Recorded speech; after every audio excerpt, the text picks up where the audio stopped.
Okay, YouTube, welcome back. Lesson number 3, Wake 'em Up, Wake 'em. Uneducated advice movement, glory to God.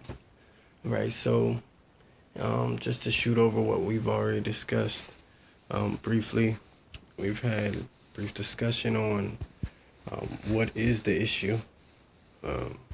We've discovered that's decision making. We've had a brief discussion on where it's come from. And unfortunately, that's media. I called it rich man, but it's pretty much anything that's reverberated throughout the United States that's here for us to make decisions off of what we're shown. Now today, I want to kind of give you what I would think would be a shortcut, a way around, a way to start being around what's thrown at us, how to see what's thrown at us, number one, and then kind of how to be able to be ready for it, almost predict. You can almost predict how, once you start really getting good at some of the techniques that I'm gonna give to you, you can almost predict how your next day is gonna go based off of what you did today.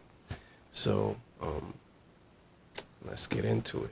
All right, so there's a few techniques, two especially, that I can think of right offhand with this video. Of course, if anybody just does go viral enough and start getting comments and stuff, I'll definitely start doing some more research so I can answer questions and whatnot. But so one of the techniques is it's pretty much just, it's called reflective thinking, but what it is just reflecting on the day. It's where you, at the end of the day, or certain times throughout the day, if you can't store, a lot of us, when we go through our days, at the end of the day, we're just, so done. We either pass out, or some of us suffer with insomnia and we can't pass out. And what are we thinking about? Of course, the people with insomnia, they have a million thoughts. It's not too much focus as far as subject or any type of direction. So, and then the people that just crash, they don't think about anything. They just pretty much fall asleep. So, like I said, this can be done anytime throughout the day. I would say if you're going to do it a couple times in a day, you should probably do it about 3 times, maybe like noon, dinner, and then when you take it down. But for myself, I started out doing it once a day at the end of the day. And pretty much what you do is you just reflect. You start from where you lay down, or you start from where you decide to take a pause in your day and run your day backwards. Run what life threw at you. Run what decisions you made. Run through all these different things, and pay attention to detail.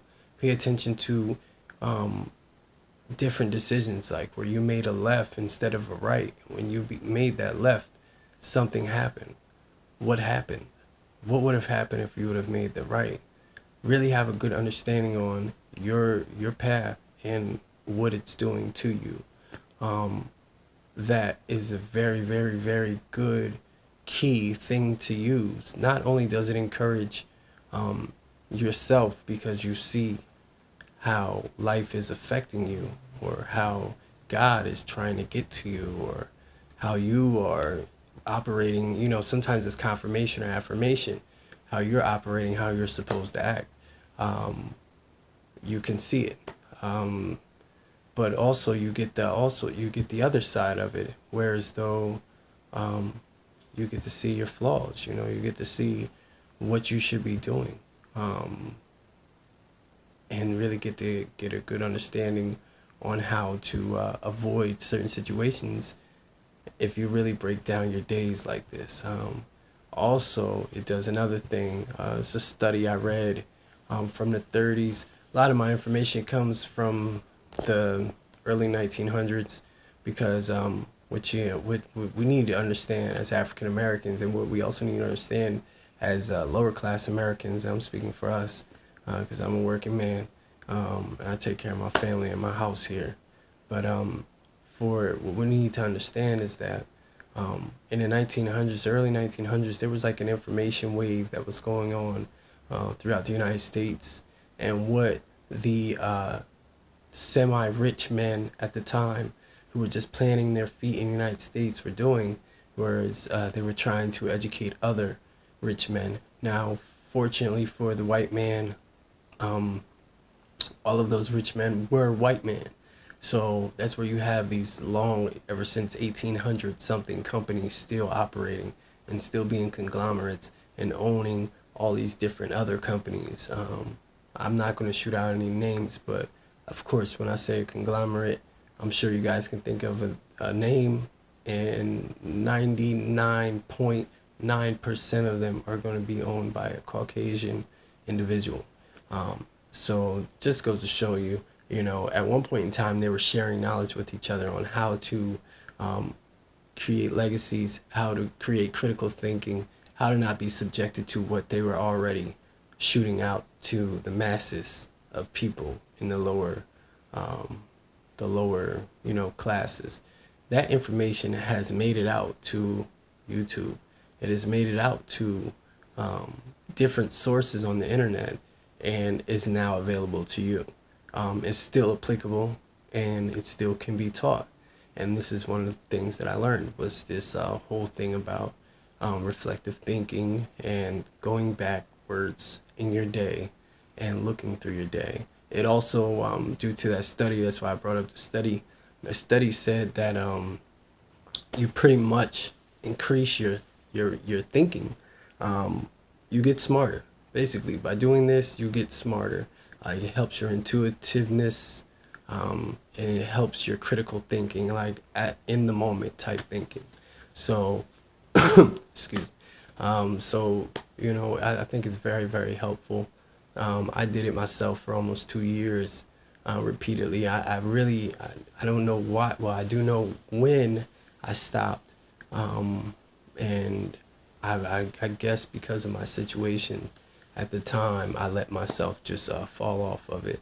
But I do know it's a very, very important thing. It helped me elevate my mind, helped me have a better understanding on how to approach situations and people and myself in certain situations. The second thing is, running out a little bit of time here, so I'm just going to shoot right through it. The second thing is something that I looked into, and I do appreciate. It's very, very important, near and dear to my heart. It's something called sun gazing.